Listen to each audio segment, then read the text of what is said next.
Welcome back. Here's where you left off. Do writers copy other writers unintentionally? Does this happen, Leonard?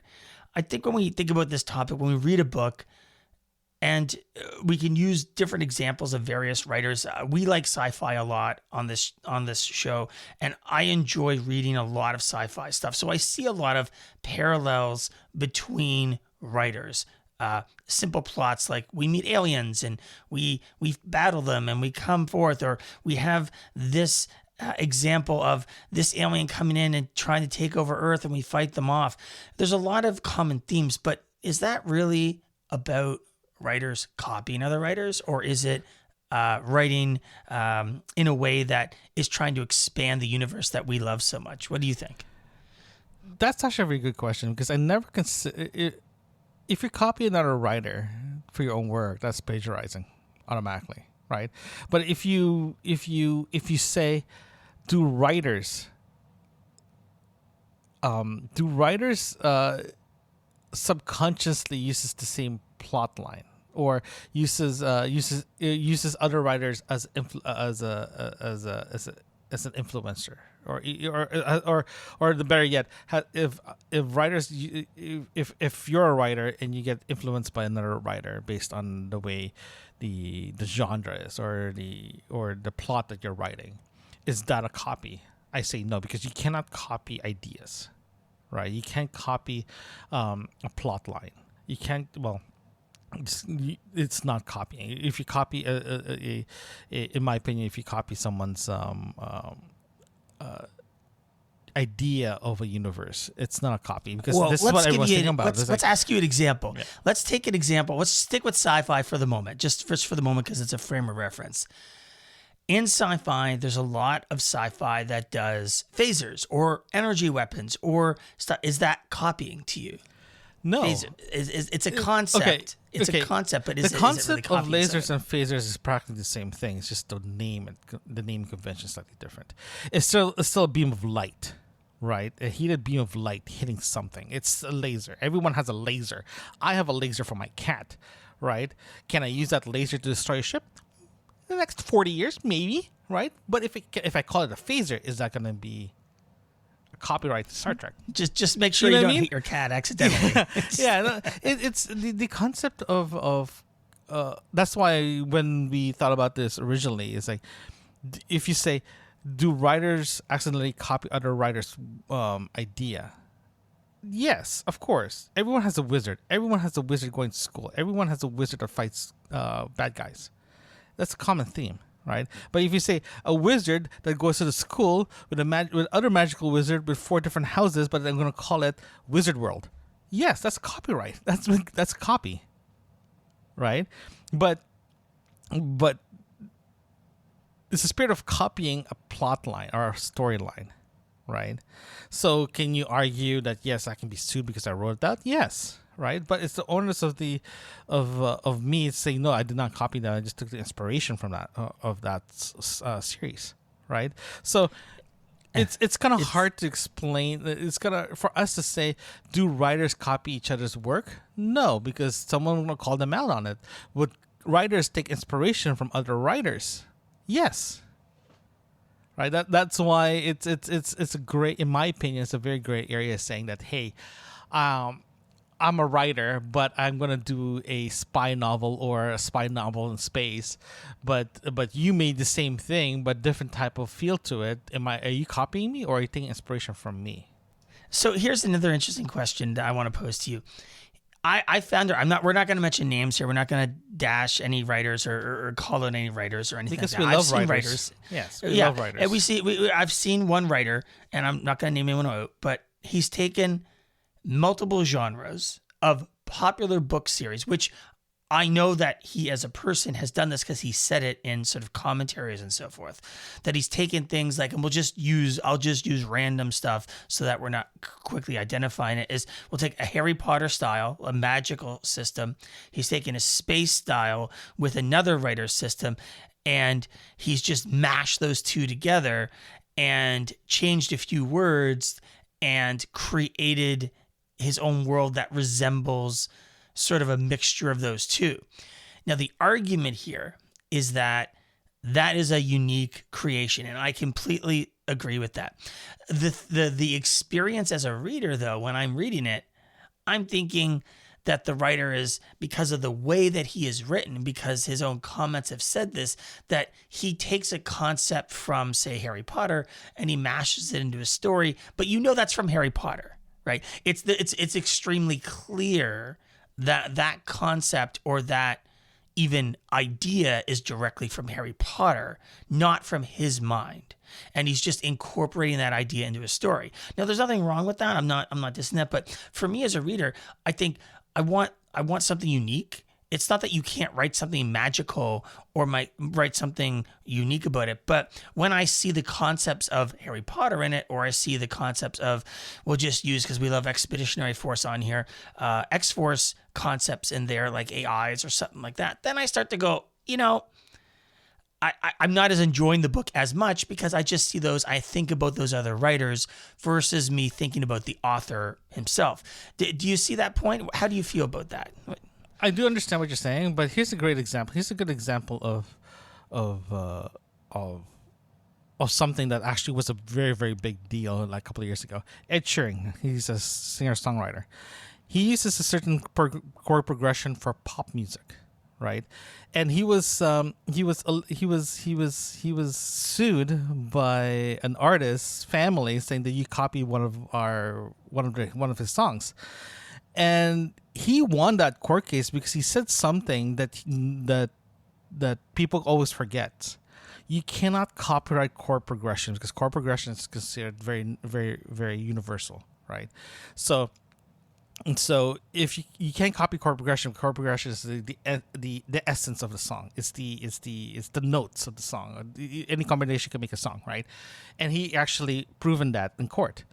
Same thing in literature. You cannot copyright you can't copyright the overall theme because, for example, space. You can't copyright space, right? Space. If you use space as an example, you'll have starships, you'll have battle scenes, you have gravity, you have anti-gravity, you have stars, you have potential AIs, you have space battles and all that stuff. You can't copyright any of that. If you're a writer, if you're doing something in space, you're gonna have those items in your books, right?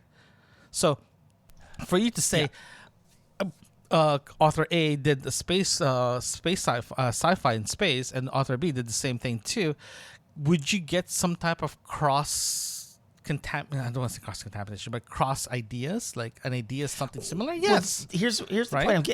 I get that. Here's my question to you though. As I'm reading the book, we'll just say book A, right? As I'm reading through book A, and the writer wants me to experience that person's writing. And if all I'm thinking about is Harry Potter or Craig Allinson's writing or J.K. Rowling's writing, is that really the writer?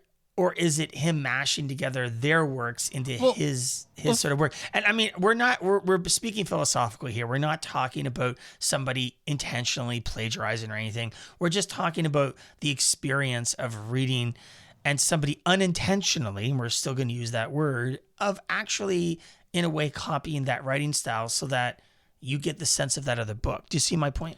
Well, in my opinion, I don't consider copying the writing style.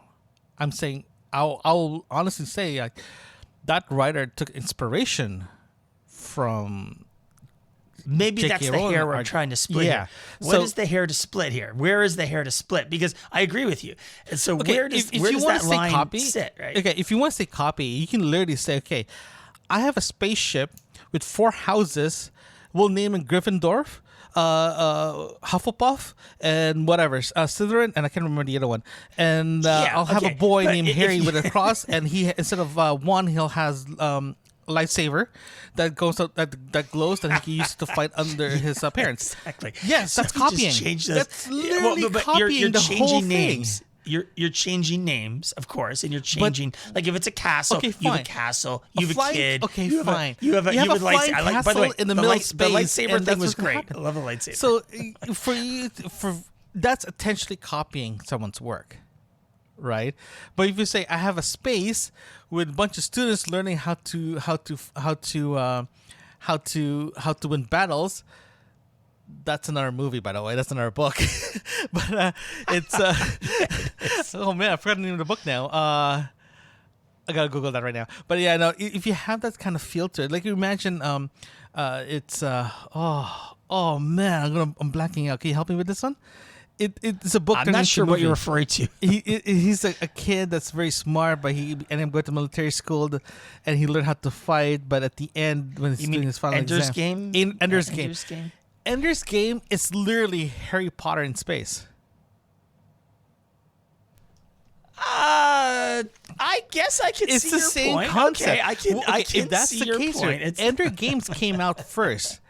Did J.K. Rowling's copy Ender's Game? Does Harry Potter copy Ender's Game? No. Well, it's a the mash. concept It's the same thing, but it is not exact copy. I think the difference is I'm talking about genre. You're talking about genre versus copying. So when I talk about genre, magic is a genre. Okay, sure, that's great. If we're talking about the castle with the kid, with the wand, with the whatever, and you just change those names, do you think of Harry Potter first, or do you think about what the writer has created? Oh, okay. If you're gonna go that route, let's talk about this though. I'll keep that in mind first. Okay, what you just said actually makes. I'm gonna expand what you just said. If you use a genre of fantasy and magical, let's just use Harry Potter as an example because it's a great example because Harry Potter's been around for a while now, right? Sold a lot of books, sold a lot of movies. There's a spin-off and there's spin-offs. There's a spin-off of TV shows coming up soon, whatever. If you, as a writer, made a concept of wizards, a young wizard trying to fight older wizard, the first thing what people would think of is Harry Potter. Okay? Because everyone has this mindset of like any type of wizard books is a copy of Harry Potter. Doesn't matter if they go to school, doesn't matter if they have three other friends or whatever. It's like people automatically think you copy Harry Potter. Is that fair to say? No. Because you're writing the same genre and you have a wizard? Yes. People would think it is. As soon as your character becomes a teenager or a child that's a wizard, do you think you copy that work? Right? Is that intentionally? No. Because you guys are in the same genre.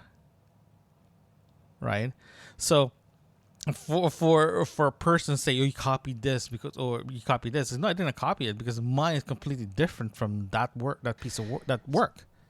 I agree. Right. And my question is, we're talking about splitting a hair here, and where do you split it? Is sort of I think the crutch of this conversation. Okay, where does that hair split? Okay. You know, like is the character's name is a young wizard named Henry versus Harry? Is it that it's a teenage wizard? That how far apart do we have to split the hair? If you want to look at splitting the hair here, let's say you're writing a book, a young wizard named Thomas, right? And he's an orphan. He lost his parents when he was a child. I'm disappointed. Hold on, let me finish. No, can't we name him Chad? Fine, we'll name him Chad. Okay, you have a wizard named Chad that lost his parents when he was 1 year old, right? And was raised by his uncle and his aunt, but they hate him because his parents were wizards as well, right? Then he went to school called Garbage Land. Right, and he's learning how to become a wizard with four other. And then he met two other people, a girl and a boy. Right? Is that a copy? Yes. It is incredibly a copy. Right? But what if he put a twist on it? What if he puts a twist? Here's a twist. Okay. Yeah. You have a character named Chad, orphan is a wizard, but he ended up learning how to become a better wizard by himself. Roam around, but he ending up having he roamed around by himself, learning how to be a wizard by himself, and he learned all this differently. He ended up meeting a couple more wizards, and they ended up roaming around the world trying to survive. Is that a copy of Harry Potter? No, exactly. It's in the genre. Exactly. No, it doesn't matter if it's the same genre or it's a mixed genre. At the end of the day, if the overall book that you're writing is literally plagiarizing the exact storyline of Harry Potter as an example, yes, you are copying it. But if you writing something in the same genre, but has a different timeline, different style characters, different style of storytelling, are you taking inspiration from Harry Potter? Maybe, maybe not.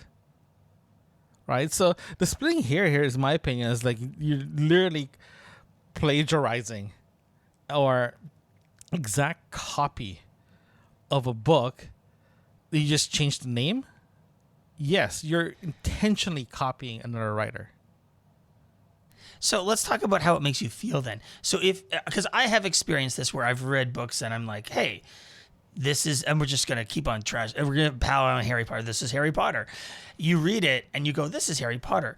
And it takes away from your reading experience because you can't stop thinking about Harry Potter, even though you're reading this other book, which isn't an exact copy of it, but it's close enough that you can't stop thinking about it. Have you had that experience? I have experience in mystery and thriller books because growing up, I actually, like you, I prefer reading.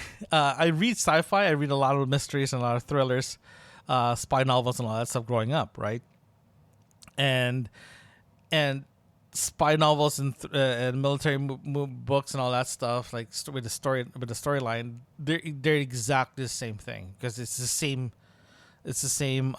theme throughout the whole genre, right? Would it annoy me, for example, if I read something wizardy? Do I automatically think of Harry Potter?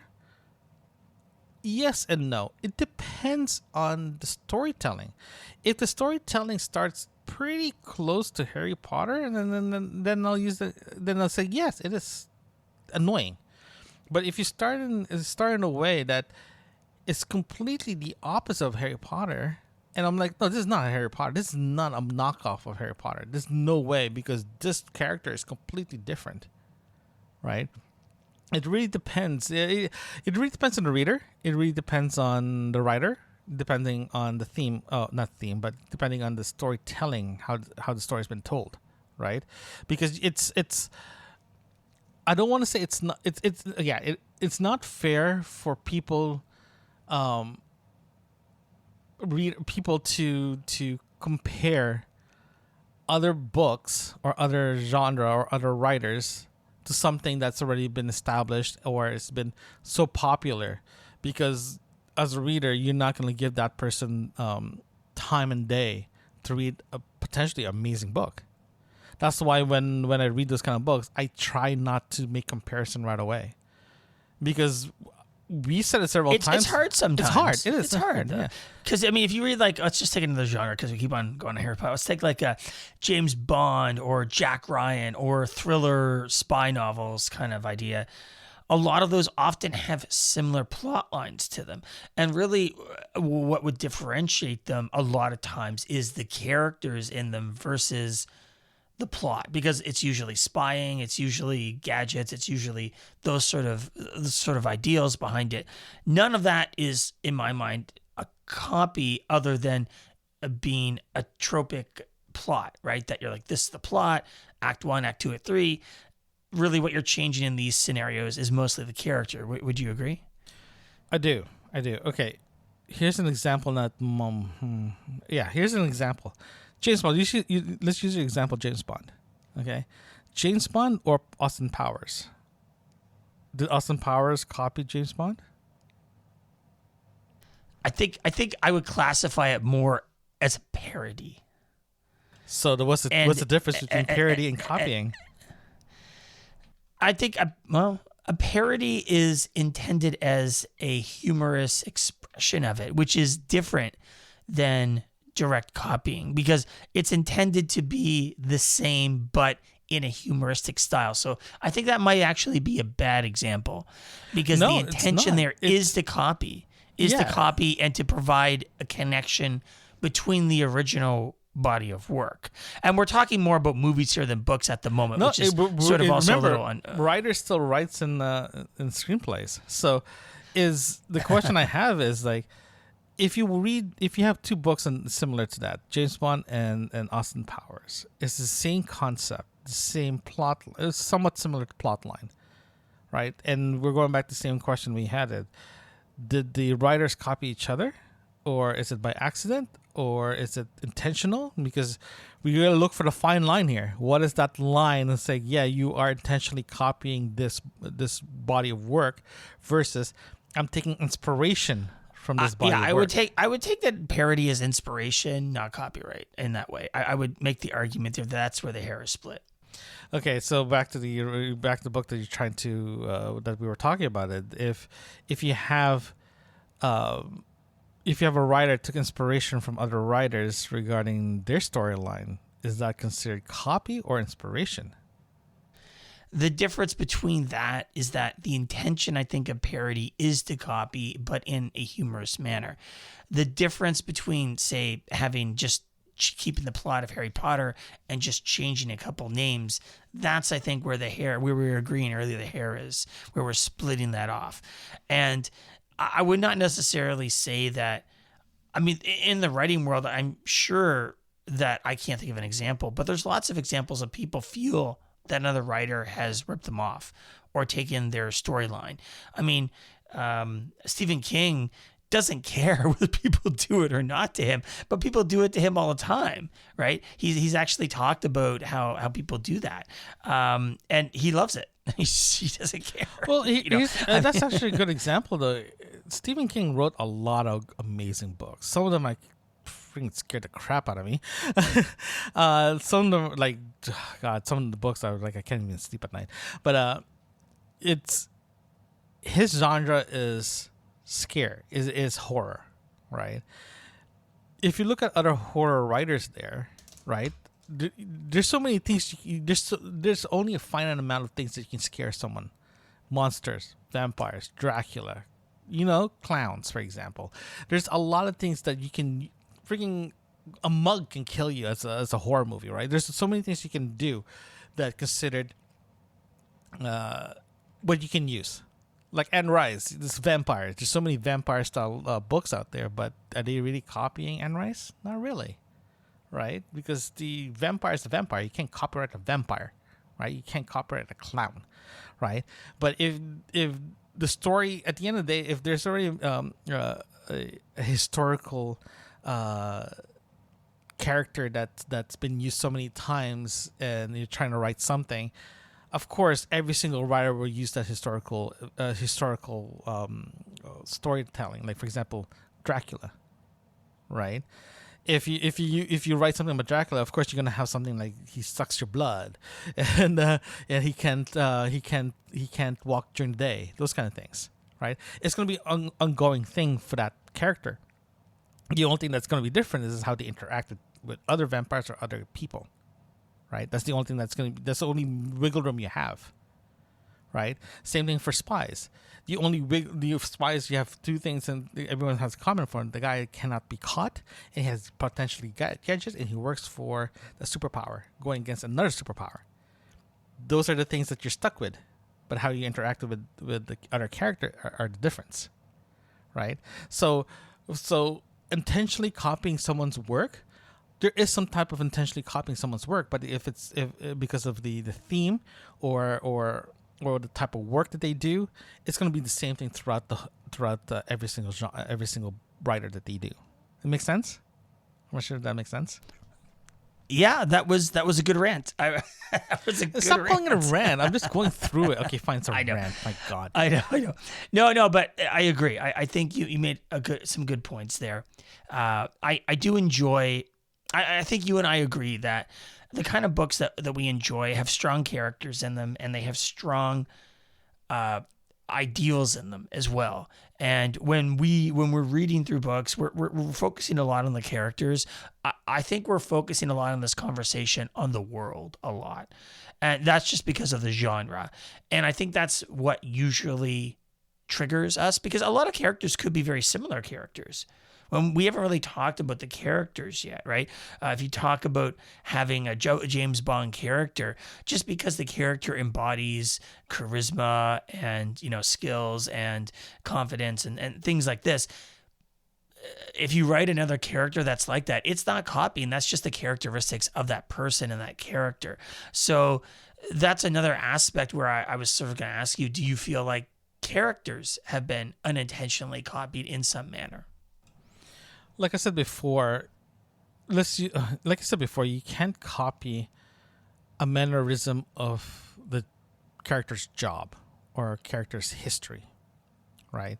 If you're playing Queen Victoria has her own mannerism that's already been established, has been written, is part of her biography, all that stuff. You can't really change that, but you can only change how they interact with other characters, right? Use an example of James Bond. James Bond is a spy. Has been glamorized by Ian Fleming, right? It's the same Ian Fleming that did a lot of crazy things in World War II because he was an officer. So he took inspiration from that, right? So let's look at what's his name? Jack Ryan's character, right? He's the same thing. He's a spy, right? He has charisma and all the good stuff. But the only difference is how his background is overall in the country that he was officially established in the U.S., right? James Bond is British. So there's a lot of things that different characters has a different trade regarding interaction, right? Within the story itself. But there's few things that are in common that they cannot change, right? One is being a spy, and the other one's tradecraft. They're all the same thing, so you can't change that. So if I say Jack Ryan's splitting image of James Bond, as a spy, yes, but as a character, no, they're not. You know what I mean? So it's like saying is Harry Potter is a wizard, Ron Weasley is a wizard. What's the one thing they're in common? They're both wizard, but their characters are completely different. You know, so you can't really change that because you already established a set of rules that's been established years ago. Like this person, if you're a garbage person and another garbage person, the only thing that you're common with is picking up garbage, but the characters are completely different. You know what I mean? So, do you think that people copy character traits for other characters, and people recognize that? I tend to find I recognize that more so than we used the example earlier of the Harry Potter piece. If you see a character that, we'll just use the term James Bond character, do you relate it more to James Bond? Because in the spy novels, like is it James Bond and a Jack Ryan too close of a character? It's not an apples to apples, I know, but I'm just sort of asking you to compare it in the idea of it. Would you so you're asking me if I would compare James Bond and Jack Ryan? Is that the question? Yeah, just okay. Like as a critique of similar characters in a similar sort of genre. Well, actually, it's not the similar genre. Actually, I'm wrong. It's something similar. They're That's both right. thriller mystery type feel to it. Yes, their character traits are somewhat similar. Like I said before, the only thing that they're similar is their occupation.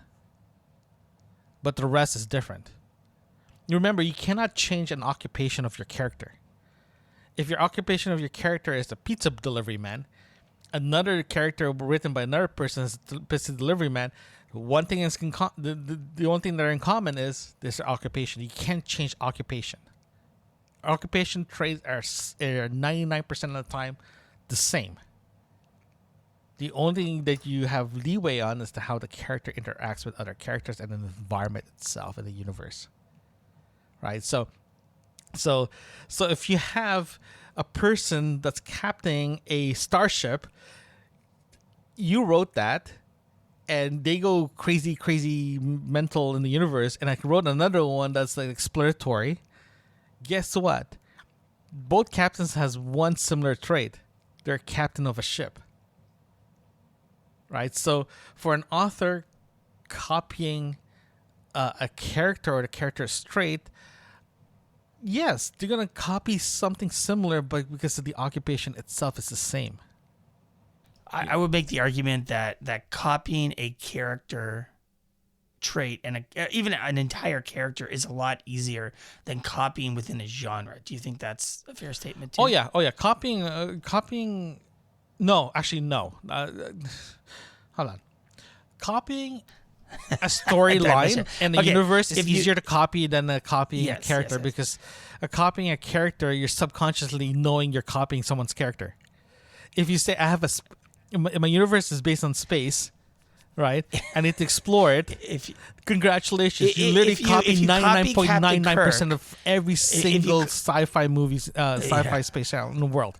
Like that's the other question. Like, if you think of a captain of a starship, do you think of Captain Kirk first? I mean, of course. I'm sure William Shatner wants to make sure you think of him first. But of course, still, putting that aside, God, I would. It's not going to be Picard. It's going to be Kirk. Are you going to Kirk or Picard? I'm a Kirk. Free-spirited man. No, we're not going to. This is not the episode for that discussion. Kirk versus Picard. No, that's another episode, dude. That's another podcast. That's a podcast. Yeah. But yeah, no. If you have a space-driven story, and you decide to copy or take inspiration from another captain, a famous captain in the same genre, you will take inspiration, but you are not going to copy because subconsciously you're saying, I'm copying this person. But you cannot copyright a world or a universe or the genre itself because you cannot.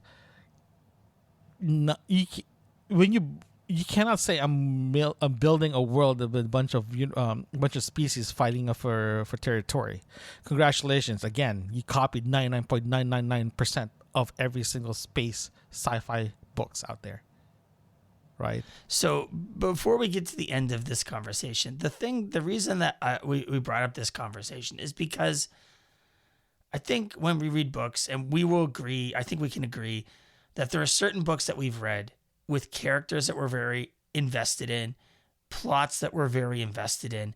And I think as we've read over the last couple years of doing our podcast, we've found that the stories and characters that we're engaged in the most are the ones that made us feel something or had us really involved and weren't, I will use the word, a unintentional copy of another character in another plot, in another genre. I think those that are unique and that we found to be unique are the ones that we valued the most. Would you agree with that statement?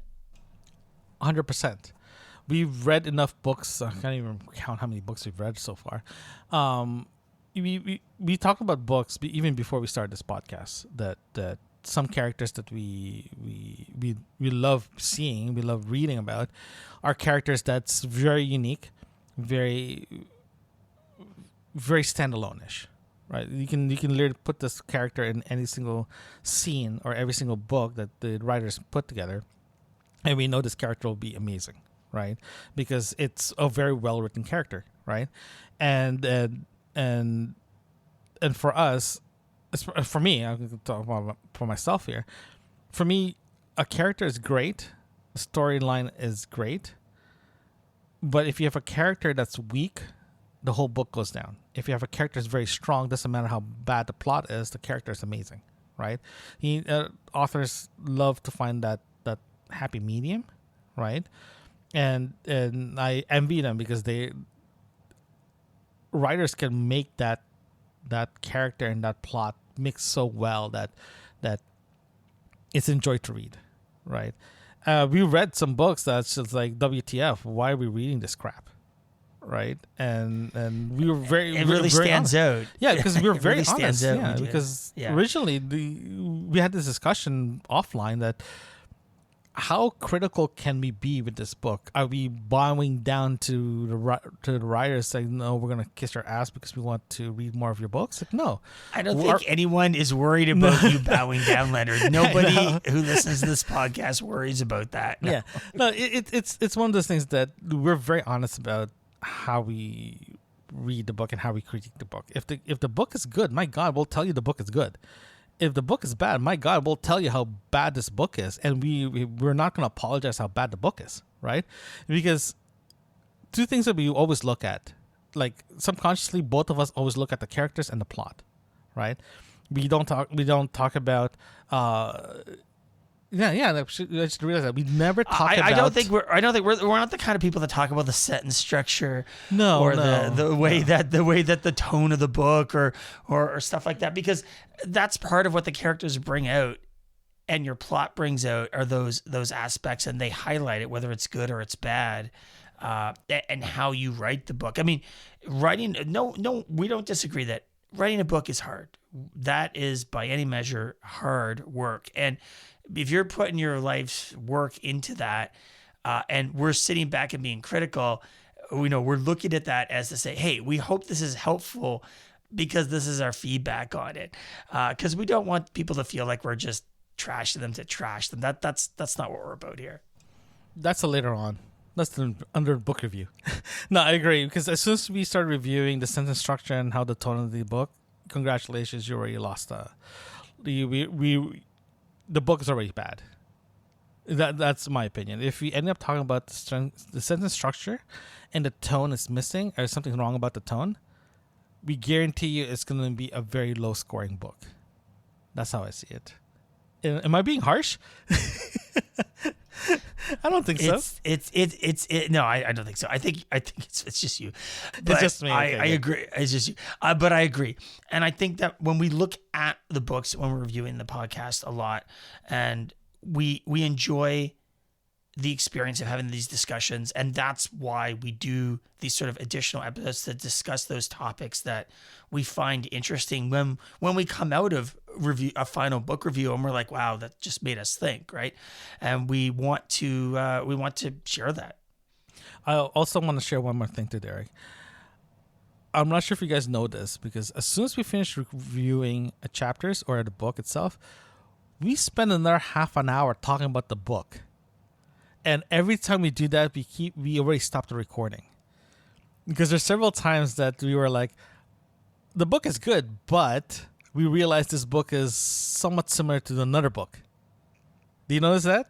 Every time we finish reviewing a book, we always stay around. But that's you and me and our personalities. I don't think that's really fair. We should record it next time and see what happens. We should. Because people are like, your episode ended. Well, it kind of did. Yeah, it did. It's our own epilogue. It's our own epilogue, yeah. Thank you for joining us today. Don't forget to hit that subscribe button and share a review. We love to hear from you. Send us an email at yourbookmarksinfo@gmail.com. Join us again right here where you left off.